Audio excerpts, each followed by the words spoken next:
How have you been? I'm sure it's been a busy couple of weeks for you, especially after the flat Yeah, drop. the fight is over, and you know what? The next few days after the fight, not that I now.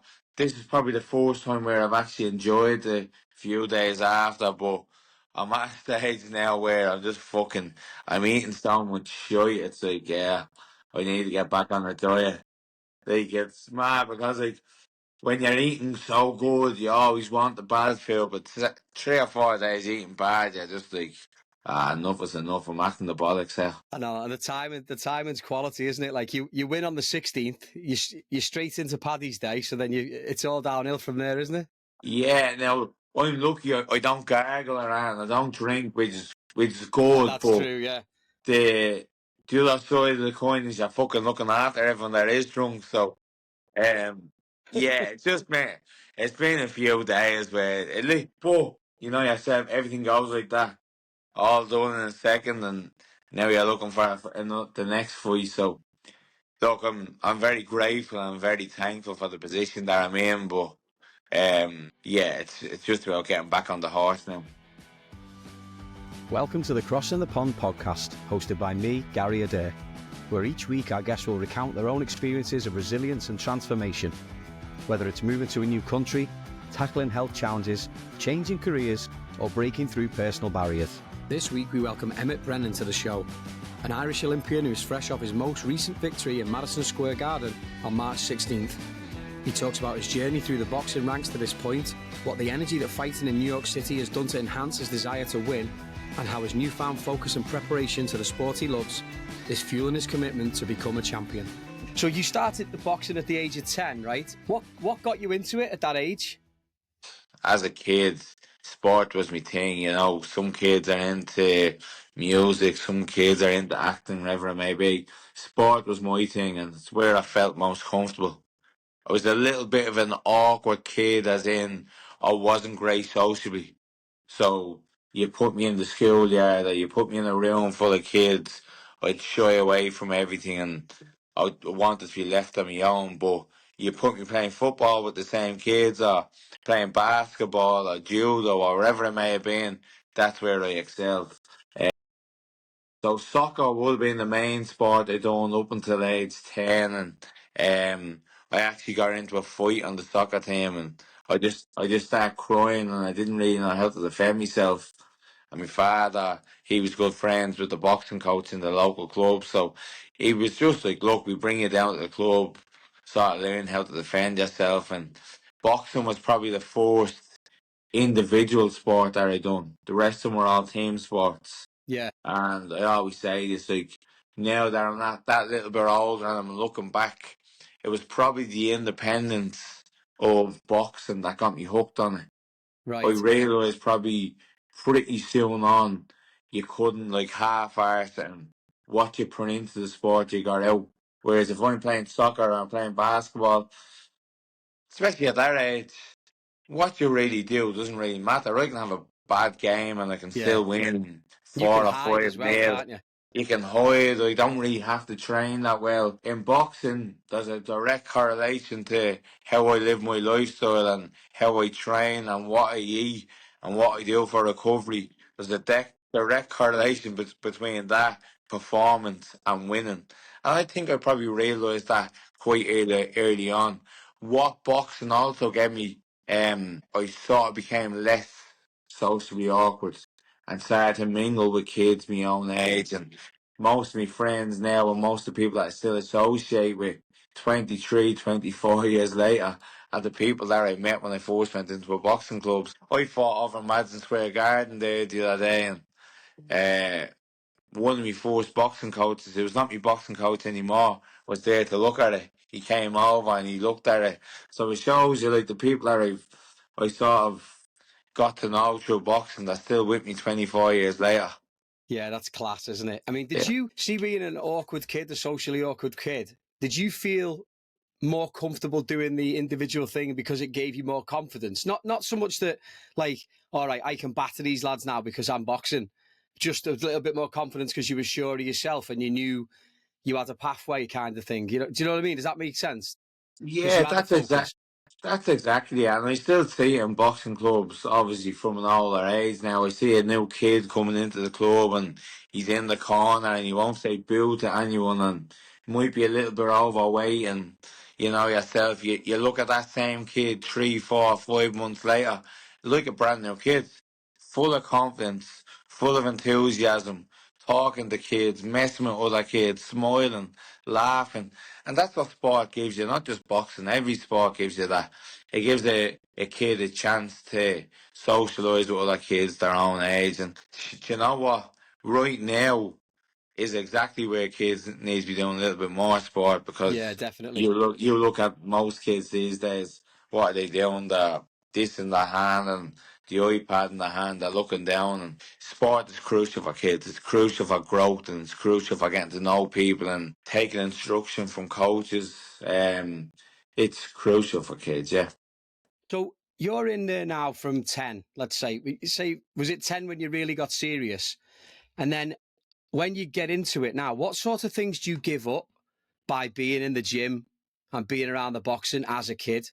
Are you there all the time? Is it a full-time thing for you? Like when you get home from school, you want to go straight there or Yeah, like, you know, most kids, whatever sport they do, they become a little bit addicted to that, whether it's soccer, whether it's boxing, wherever it may be. You look at when, especially when I was a kid, if you're a soccer player or wherever, you'd be the second you got home from school, you got the football, you're kicking it off a wall, you're playing World Cup with the lads, wherever it may be.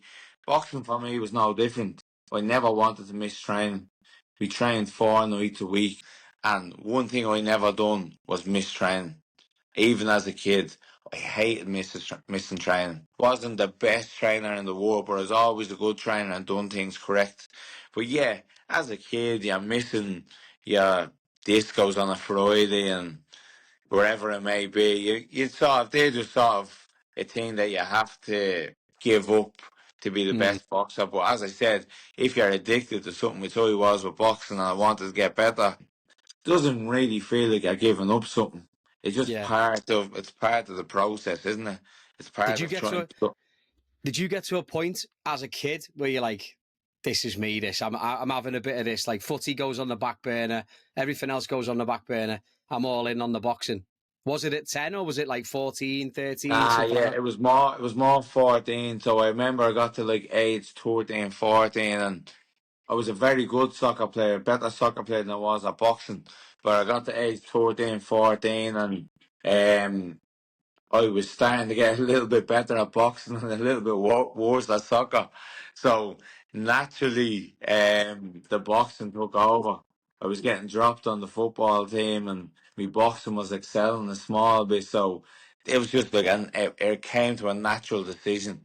And then you get to like 17, 18, and you're at an age now where you gotta really make a decision. Is this going to be a career for you, or what is the path going to be? And unfortunately for me, I didn't really drink until I was like 18, 19. I was never really using alcohol, but like everything else I do in life, the second I start something, I end up You're in. loving it.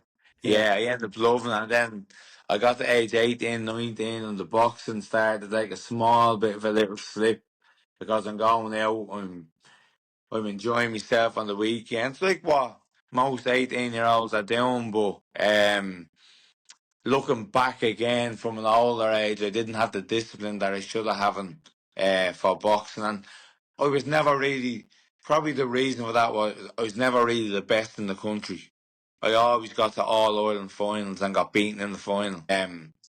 And maybe that was down to lifestyle.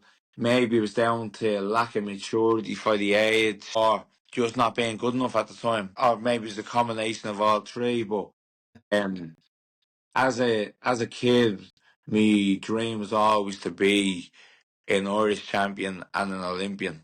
And I got to like age 18, 19.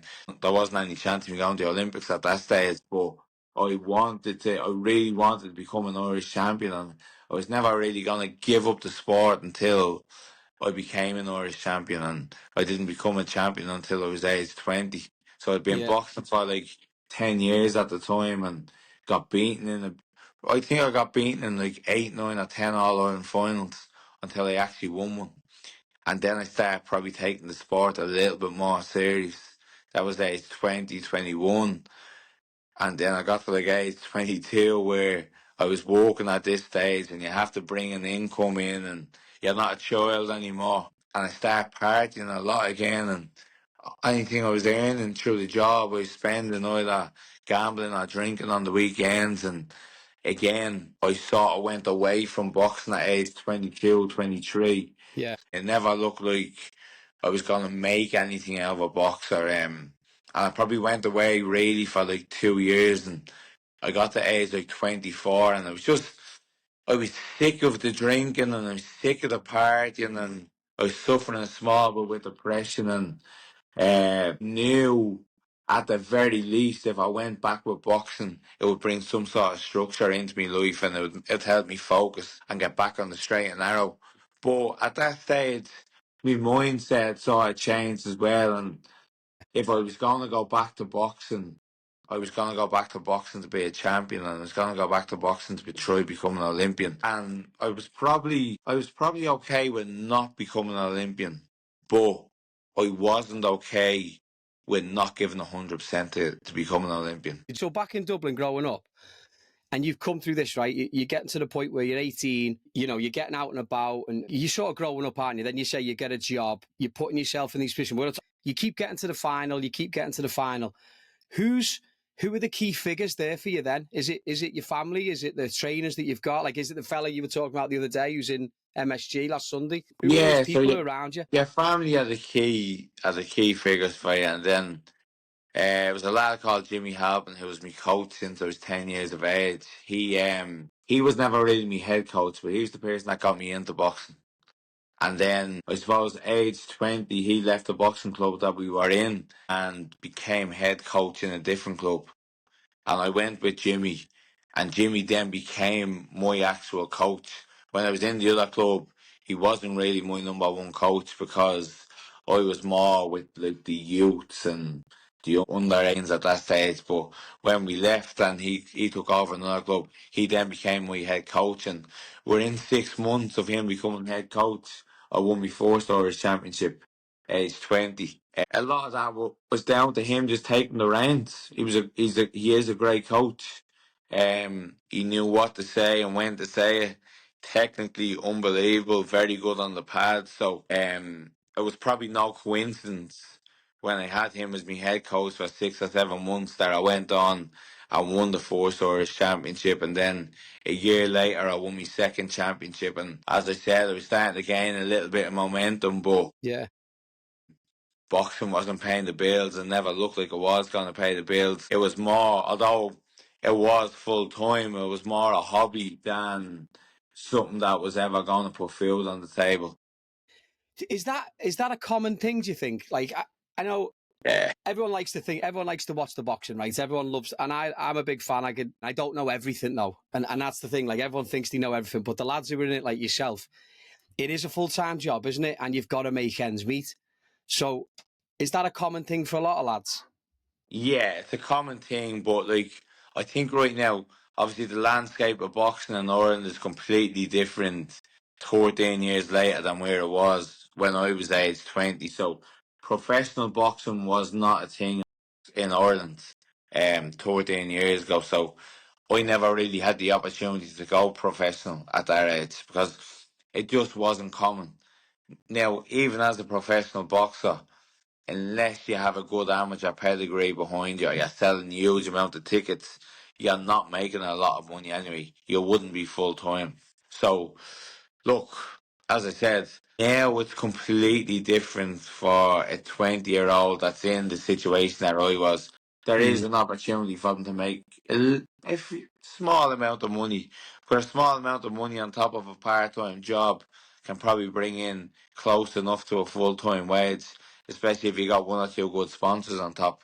But I didn't have that opportunity 13 years ago, and it was probably a big part of the reason why I went down the other road of just being young and stupid and making them small decisions, Getting your head turned by making a bit of money on the job and then going out the weekends. Yeah, look, Or whatever it was at the time. When you win those championships, is there and you say there's very little chance of going pro. You know, was the Olympics the natural progression for you then, or was it Yes. just where you swerved towards the work?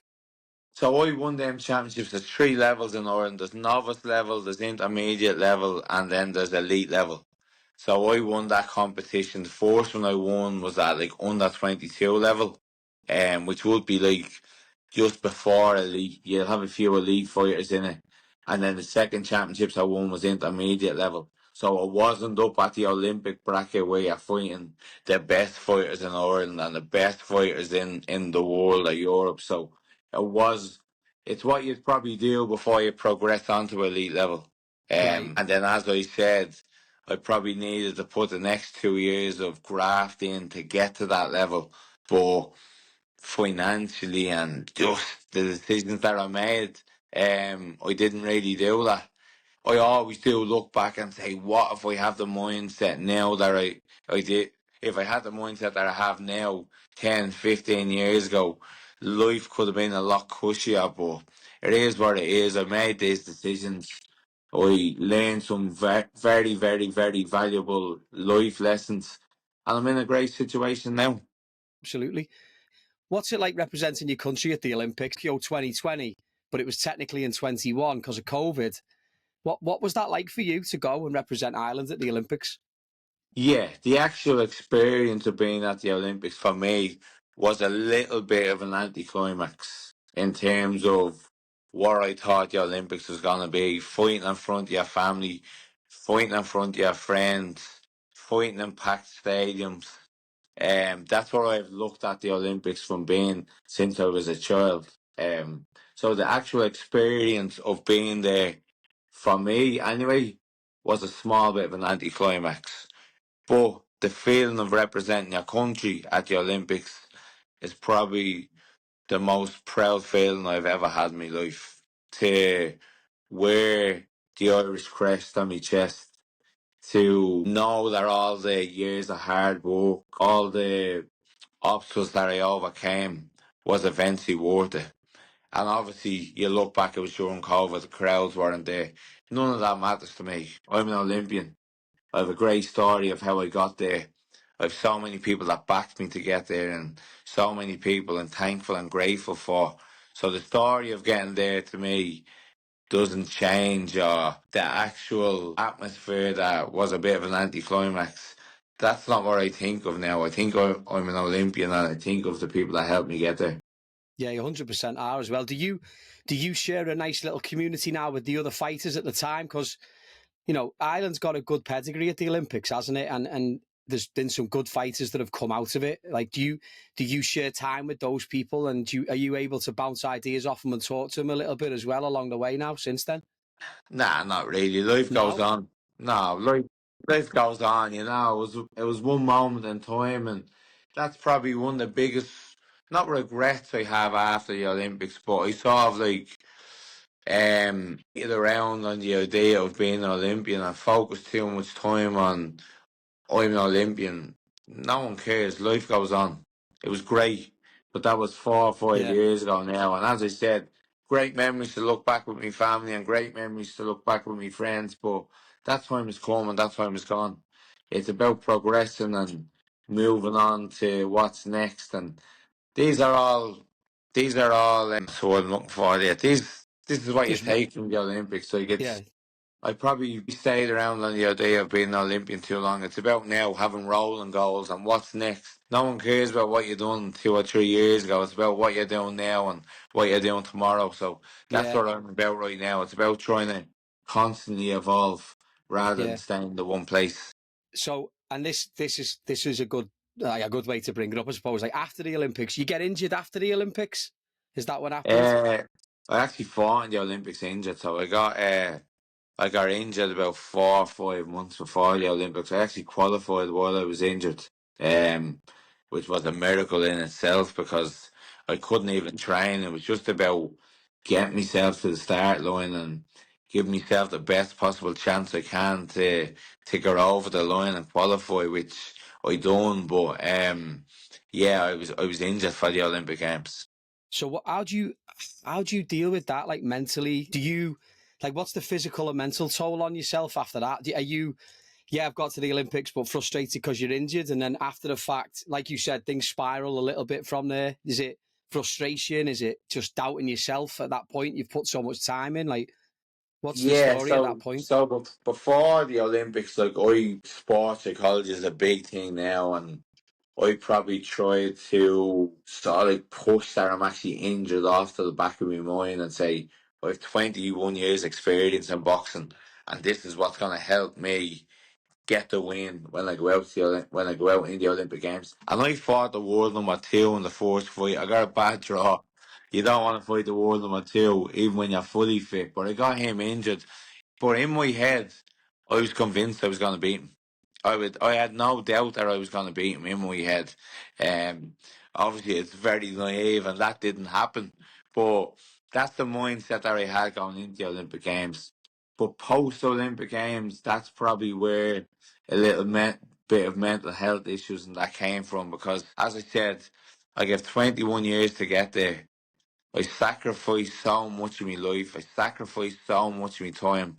And when I eventually got there, my body let me down. And that was the thing that was hard to deal with.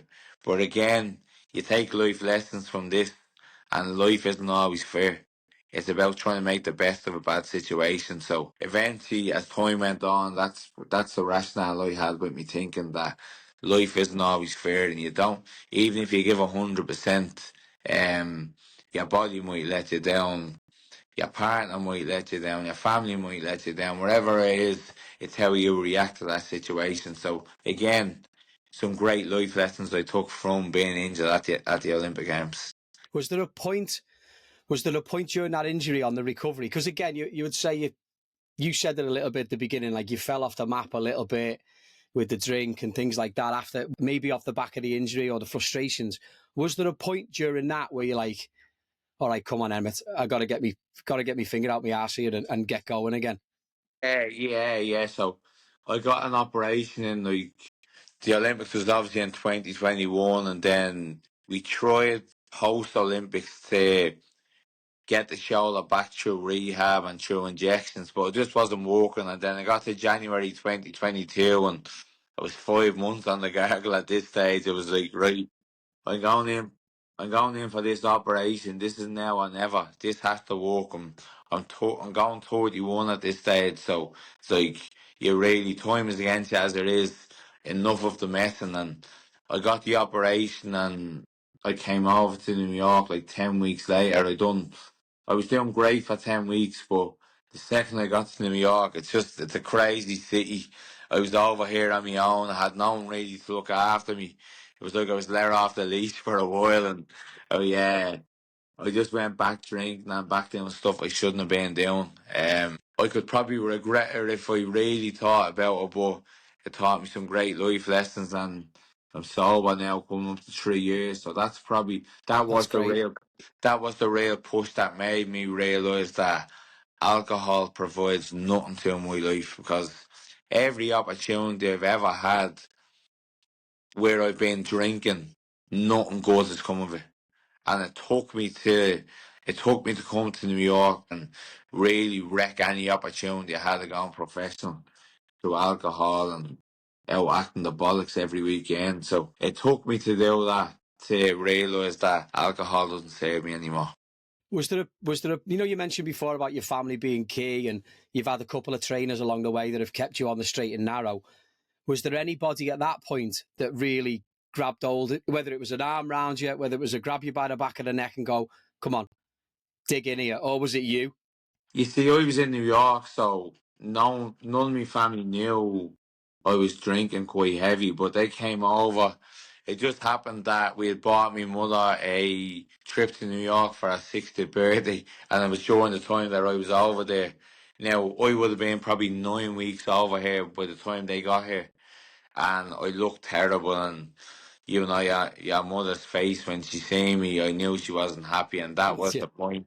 That was the point where I knew, right, I fucked up. Let's get things back on the straight and narrow. And about a week later, I came back to Dublin, and I came back with the mindset that one, I was going to give up alcohol, but become a professional boxer.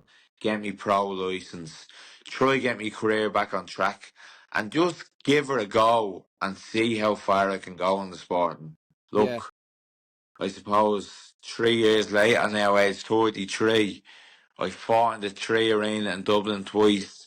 I've just fought in Madison Square Garden. I'm 6-0. I won the Celtic title twice. The weekend, that fight should have been for the Irish title, but it wasn't. So I'm in a great place, and Yeah. the future is bright. And that would never have happened if I was still drinking alcohol. Were you still boxing while you were? You came over on a bit of a bender Yes. there, 9 weeks. No, so when I came over to New York, I came over to try get a professional contract. That's Ah, what I okay. came for. And as I said, I squandered that by drinking it every day. So it just left me in a bad place mentally and physically and financially as well. I probably wasn't in the best place after drinking in New York for 10 weeks. Do you go back to Dublin and there's a trainer back in Dublin that gets hold of you, or do you go back to Yeah. someone you know? No, I go back to my own club where my trainers are, and look, I've had Jimmy was training me. He's at a stepping away and joining a new club. I'm still in Dublin Docklands with Philip now, who's my coach. And look, I've been blessed throughout my whole career to have great coaches by my side. Um, I really have been blessed to have good people like my family. Honest to God, like I would be lost without my family. Like, they've done everything for me, and as I said, I'm 33 years of age. My ma would do anything to help me succeed. My sisters, they take away from their own life to help my life. My brother, one of my biggest supporters. My father do anything for me. So I'm in a very, very blessed situation with the family that I have. Yeah, that's good. But you need it, don't you? You need that around you. It's massive. The big thing about this podcast and the big thing I like talking to people who like yourself and other people is because coming to America, and you talked about the 9 weeks, which probably wouldn't be seen as the highlight for you, given everything else that's happened since. Was it the first time you come that 9 weeks? Or had you been before? So I came about 4 months previous to that for 3 weeks and done the exact same thing, drank for them 3 weeks. But that's what I was in. That was post Olympics when I was in that stage of that's what I Yeah, was yeah, doing. When I yeah, came back in March 2022, that wasn't the reason what I was there for. I was there to get the pro career off and running. Yeah, look, for me, New York is a special place. It's the place that I thought if I was ever going to go professional as a boxer, it was going to be in New York. I never thought I was going to do it in Dublin. It was always New York. That's where I always dreamed of. As a kid, Madison Square Garden was where I always dreamed of fighting. So to fight there last Sunday night for me, that was a bucket list thing that I've ticked off. That was a dream I've had my whole life. And one thing that I'm terrible at is living in the moment and actually not taking things for granted while they're happening. I took the Olympics for granted while it was happening.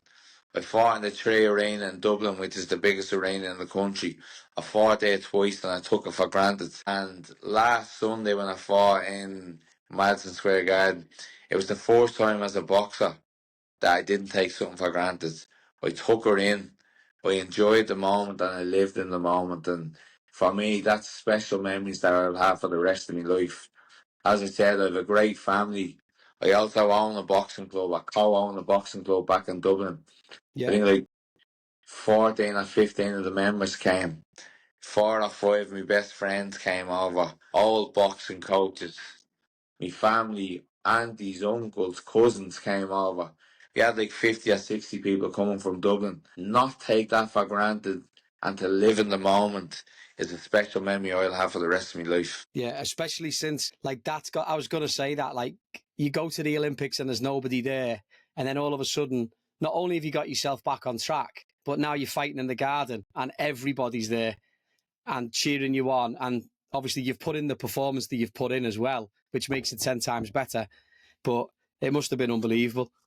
Must have been unbelievable. Yeah, unbelievable. And you're talking about the performance. I fought this fella back in September. Yeah. There's a lot of talk before the fight as well, wasn't there? Yeah, well, that was from his side and his Yeah. team. So they felt that they were robbed in September. And if they were robbed, that's absolutely nothing got to do with me because I'm not a judge. I just get in there and fight. and the amount of like negative press and shit that I had to take for the last 6 months from their team and from other people in the press and from people where he's from, they were taking the judge's result out on me. I had nothing got to do with that. All I done was turned up and performed on the night. I'm not a judge, and I've no say on who wins the fight. So for them to come at me, it felt a little bit personal. And then in the lead up to this fight, I kept my mouth shut. I didn't say anything, but they were constantly at me on social media, constantly trying to not bring me down, but slag me and look for a reaction. And I didn't give it to them. I didn't No. give it to them once, but they kept on going. They kept on going. So this week after the fight, when I won and I won in style, I was going to let them have it. I've seen a few of the posts there already. Yeah, I wasn't letting them on, and that's something that I would never do. And to No. be honest, I wasn't going to do. This wasn't planned. But I woke up the day after the second fight, and I seen the lad that I fought put up a post saying he thought he won last night, and I was like, mate, come off it. Like, I'm not being bad. I won the fight convincingly. You won 2 rounds, 3 rounds at the most. Sometimes you just have to not be sour and accept you got beaten. So I just gave them a little bit of humble pie this week. And again, to me, it's only a little bit of a laugh. I've no hard feelings against them. Actually, I wish them all the best. But I wasn't letting them off the hook that lightly. No, not at all. And to be fair, and again, my limited knowledge of boxing, it looked like every punch you threw landed clean, and his was a little bit scrappier. Again, I have no idea, mate, so I could make myself look like an Yeah, absolute yeah, fool there. yeah. Well, I was the cleaner puncher. But look, as I said, you wish them all the best. It's nothing personal, but I just, if you come for me and you give me all the stick, make sure you're gonna beat me when you fight me again. Yeah. Here's one for you then. So you fought in the US twice, right? You fought the beginning of last year or around the same time last year. Yes. So, and then this year, and you fought, and obviously Cronin's a Kerryman, right? So you've got the Dublin Kerry, East-West thing and all that. And that's in New York City. And given the amount of Irish that are here, what's the city like before the fight? Like, are you getting the buzz of it? Are you keeping yourself out the way? I know you kept yourself off socials a little bit and kept quiet, but are you getting it a little bit off both sides? Are you feeling the anticipation from everybody around two Irish lads fighting St. Patrick's Day weekend in the Garden? So I done the least amount of press that I could have done this week. I done the least amount of anything that was gonna take away from my performance this week. Whereas Kevin was doing interviews left, right, and centre, spending energy talking to people, spending time being in places that he didn't need to be. There was like a meet and greet in one of the pubs on Wednesday night or Thursday night. I didn't go to it. I was in bed chilling out while they're out there using up energy. So probably my experience played on my side in that one, whereas I just stayed away from anything that was going to play a negative side to my performance. Do you think that So focus? Do you think that focus comes from you knowing what it feels like and the motivate? Like you said to me before, right? About like you were never fully committed to being an Olympian at that point, but now you're fully committed to being a champion, and you're just thinking, this is exactly what I'm on here. This is what I'm doing. I'm not listening to any of the nonsense that's going on outside. yeah, because what does doing a few what staying around for 40 minutes doing interviews when I could be lying in bed resting? It's about I'm here to win a fight. I'm not here to do all these interviews, and I'm not here to spend energy doing stuff that isn't going to add to my performance. And I got this from being on big shows before, and I seen Katie Taylor when she got beaten against Chantel Cameron. She was made to do every interview possible, and her performance wasn't great. And then she fought Chantel Cameron. I was on the undercard about maybe 6 months later, and she didn't do one interview. She didn't stay around and do anything she didn't have to do, and she Yeah. put in the performance of her life. So they're all little nuggets of experience that I've picked up along the way. And for me, although I said Madison Square Garden was a dream, it's only a dream if you win. It's not a dream if you get beaten. So I didn't want to walk away from Sunday night with any regrets. So that's why I stayed well clear of all that. Talk us through that moment then, mate. When they lift your arm at the end of the fight, what goes through your head at that point? You've got everybody in the crowd. What's that like for you? Again, as I said, I was living in the moment, which I don't normally do. Um, I the first thing I'm looking for is my family, my friends, the people that have supported me along the way. Because although I'm the one winning, they're the ones that's helped me. I want to celebrate with them, and it would see them there. And as we talked about, they weren't there at the Olympic Games because they couldn't be there. I thought I'd cherish these moments a little bit more because I know what it's like to reach the pinnacle of the sport and not have your family and friends there. So for me, it was, I'm not going to say it was more special than the night that I qualified for the Olympic Games because that was always the biggest dream of my career, but it's a very, very, very close second. And as I said, to celebrate with the people that care the most. When I fought Kevin the last time and the shit that was taken over the next few days, it felt like a defeat. Although I won and I got my hand raised, it didn't feel like a win. My mother and father were actually away for that fight. The only fight that they missed. They were at a wedding that they couldn't miss, so they were away for that. And I was in the house on my own, just me and my sister, and she was obviously worried about where I was mentally because I was taking shit left, right, and centre. And that shit hasn't really stopped for the Mm, last 6 months. As you see in that picture I put up with Kevin and Mick today, they sort of slagging me before the last fight. He steps out of the ring after his last fight and he's like, I want you next, motherfucker. And I had people sending this to me straight after that fight and yeah. while I'm keeping my mouth shut. So for me it was just like it was special. It was special. It was the biggest victory of my professional career. How's your experience fighting in the US helped you grow as a boxer and as a person as well? Yeah, so I came over to I had my first fight here last March and I'm in a city, although I've been back and forth, I don't really know a lot of people over here. I know maybe 20, 30, 40 people, so I'm going around pubs and I'm putting myself out there and walking into pubs and I'm trying to sell tickets to people I don't even know and it's definitely make me jump outside my comfort zone. To walk into a pub and ask someone that doesn't know you, will you take 5 tickets worth 100 quid each? It's not an easy thing to do, but it's all part of the plan. Like Joe Bourne, a lad over here that owns a pub or two, he's been helping me out massively. Without him, this American dream wouldn't be happening. But I'm definitely jumping outside my comfort zone. But the thing about New York and America in general is there's so much opportunity here. I know this is the place I need to be for my own boxing career and then maybe further down the line business wise because there's so much money in this city. But no one's gonna hand you money. You gotta go out and work for it. So for me, it's like it's sort of driving into my brain that you need a good work ethic here. You need to put yourself out. You need to do whatever you have to do to get paid. So it's definitely helped me with that. I mean, I know you speak about the people that have helped you out, and there's lads over here who are helping you out.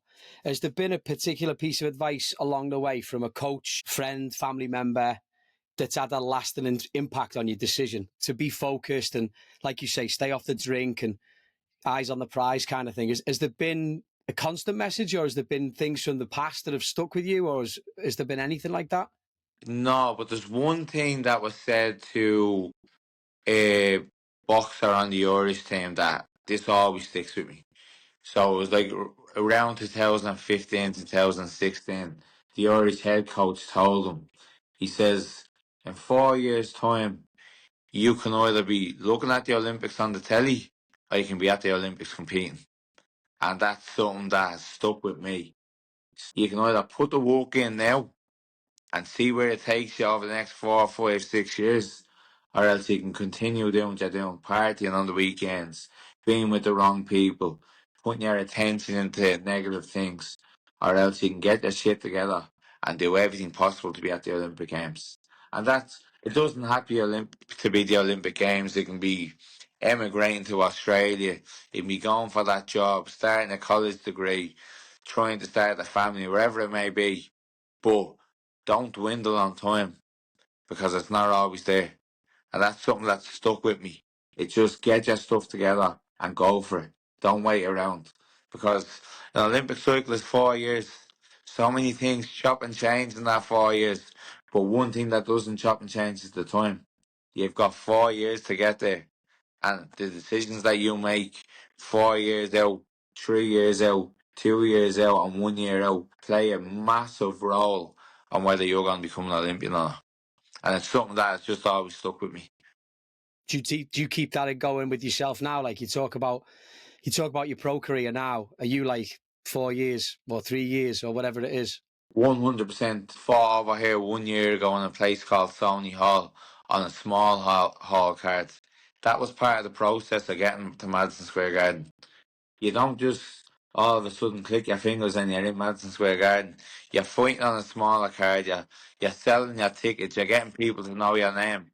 That's part of the process of getting to Madison Square Garden. And then when you get to Madison Square Garden, you fought in New York. Again, I came over here 2 weeks ago before the fight. Kevin only came over last Wednesday, 4 days out. I know coming over 4 days before a fight, it's suicidal. You can't be doing that. You got to give yourself time to adjust.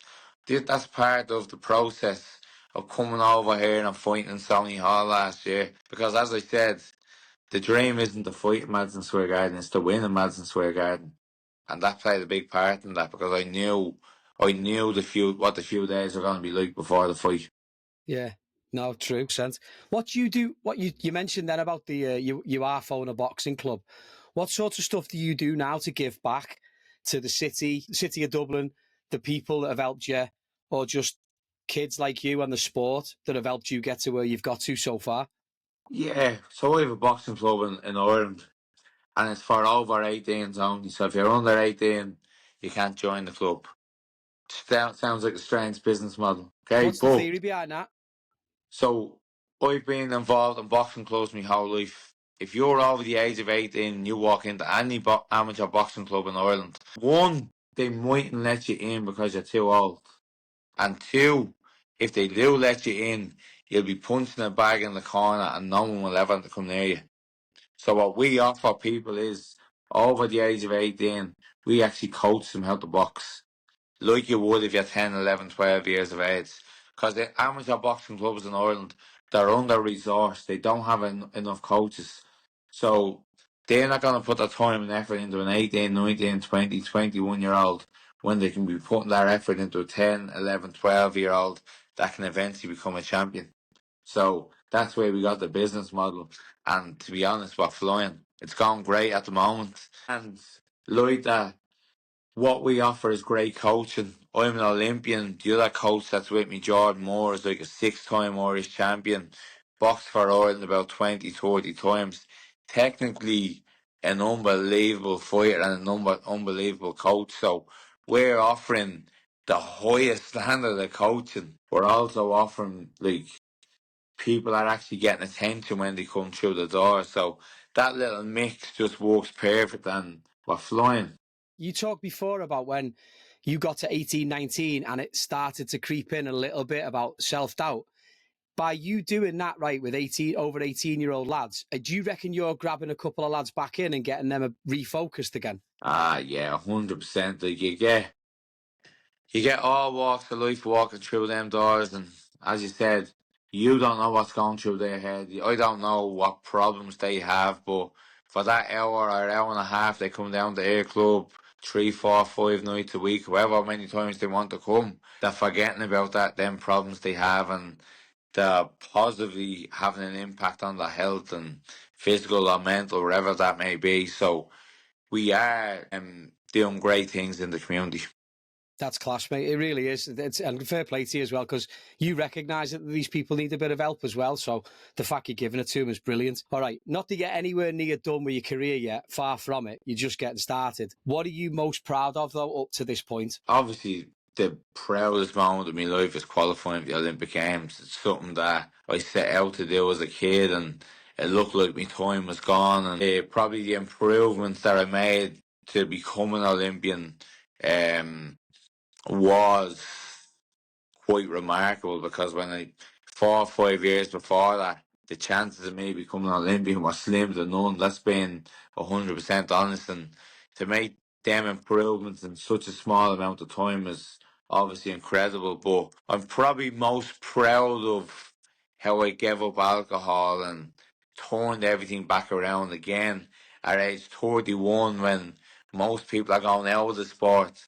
I'm coming into the sport, and the only way I could really do that was by going all in, by making these changes. And an Irishman to give up alcohol isn't easy, and I still go into the pub setting every now and again. And it was obviously this week I've been in the pubs a lot, and to actually stick to it and not go and have a little drop here and there, because it's easy to cheat people. If I wanted to have a drop here, I could do it, but to stick to it and to see how far, I just want to see how far I can go in this game.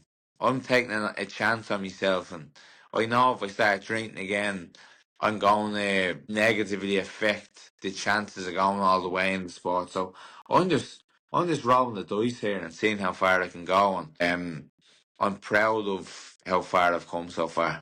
Yeah, mate, it's class. It really is class. All right, last question for you.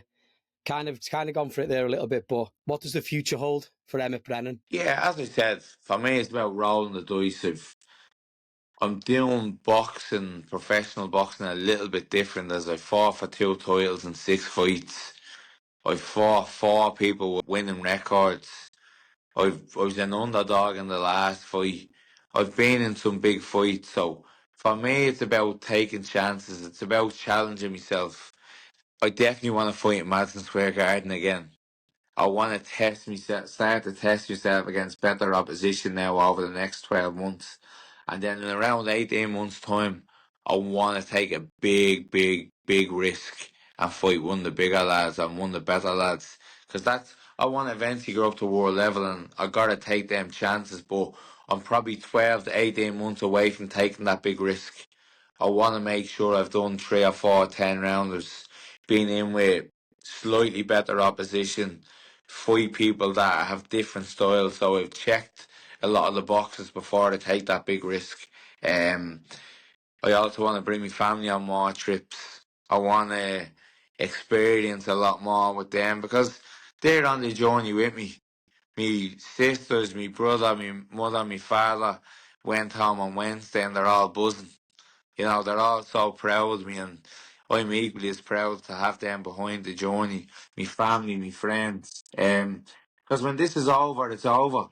There's no more going on these trips. No, It doesn't last forever. That's what me manager told me the other day, and I have him on board, and that's what he said when he was boxing. He would have loved to be in the crowd. He would have loved to be behind something like this. So I am probably now, I understand that I have a load of people on a journey with me, and I want to continue that journey for myself and them. that's class, mate. Listen, Emmet, thanks so much for your time, mate. I really appreciate it. I hope everyone listens to this, and like I've learned a lot about you, and I'm pulling for you now, mate, and looking forward to seeing you in bigger and better things as you go forward as well. So can't thank you enough for your time. It's been brilliant, mate. Really enjoyed it. Thanks very much. Appreciate it for having me on, and there's some huge nights ahead. Quickly before you get off, couple of questions for you. What's the first thing you're eating after a fight? What's your cheat meal after? Pepperoni pizza. I mean, the best city for it. Yeah, you are true. Who's your all-time favourite boxer? Probably Andre Ward. Oh, that's a good one. It's a good Yeah, one. the thing that I love about him, he went out on his own. He went out on his own accord. He didn't stay too long in the sport. Didn't get badly beaten up. Just done his journey the way he wanted it, and then left the sport. Go-to karaoke song? You will never, ever, ever find me doing karaoke. If I was, it has to be Wonderwall, doesn't it? All right. Who would play you in a movie? It's gotta be someone Irish, probably Barry Keoghan. He's from the same area. And I knew you were going to say that as well. Yeah, yeah. He grew up only about 4 or 5 minutes away from me. That's all right. If you weren't a boxer, what would you have done? I was a plumber, so I probably would have stayed with the trade and kept on plumbing. Where's better to fight? hometown of Dublin or New York City? You can't be asking. Got it. Hey, listen. Look, I've had some great nights in Dublin. As I said, the Three Arena, great place. But for me, I'm obviously going to compare it to the other night, and that was one of the best nights of my life. So it'll have to be Madison Square Garden. Oh, class. Last question. Did the Olympic tattoo hurt? Be honest. So a hurt in different sections. Right, I have a hair, so your skin, like the closer it gets to the armpit, yeah, that hurt. And the closer I got to the elbow, where the skin is like a little bit thinner, Yeah. that really hurt. But it wasn't, it's not a complex tattoo, it's literally 5 rings. So it was done in about probably 60 minutes. It was obviously, it's the only tattoo I've ever had. And I do have a phobia of needles, so I was a bit afraid getting it done, but it wasn't as sore as I thought it was going to be. So would you rather a crack on the jaw or a 60-minute tattoo on your arm? Take the crack in the jaw. I get them every week. I was going to say, hopefully you don't get too many more of them, mate. Well, defensively, I was a lot better the other night, so maybe it's a new version.